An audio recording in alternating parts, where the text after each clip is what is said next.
presents by Sanam Music। A Raja phone करी अम्मा से पूछब, ए राजा फोन करी अम्मा से पूछब, किन परी प्रसाद में, किन परी प्रसाद में। अब की न जा पाइब गौआ बलम जी, छठ पूजा करब धन्यवाद में। अब की न जा पाइब गौआ बलम जी, छठ पूजा करब धन्यवाद में। ए राजा फोन करी अम्मा से पूछब, ए राजा फोन करी अम्मा से पूछब, किन परी प्रसाद में, किन परी प्रसाद में। अब की न जा पाइब गौआ बलम जी, छठ पूजा करब धन्यवाद में। अब की न जा पाइब गौआ बलम जी, छठ पूजा करब धन्यवाद में।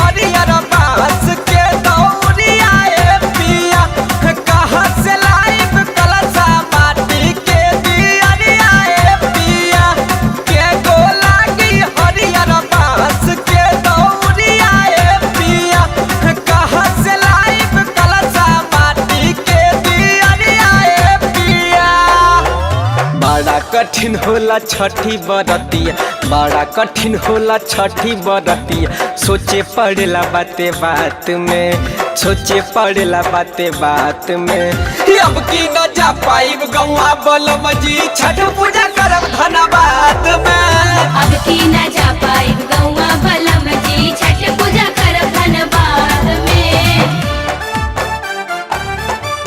बोला बोला सूरज भगवान की, बोला बोला छठी मैया की।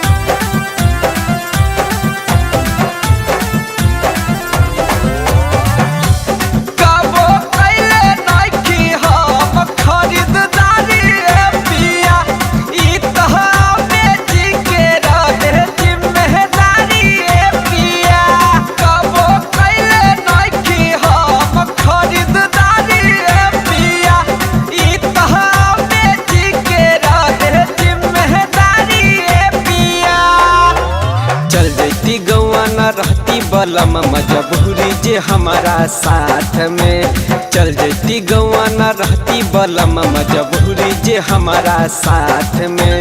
चंदन अमन वाला नौकरी मांगब छठी मैया से आशीर्वाद में। अब की न जा पाइब गौआ बलम जी, छठ पूजा करब धन्यवाद में। ए राजा फोन करी अम्मा से पूछब, ए राजा फोन करी अम्मा से पूछब, किन परी प्रसाद में, किन परी प्रसाद में। अब की न जा पाइब गौआ बलम जी, छठ पूजा करब धन्यवाद में। अब की न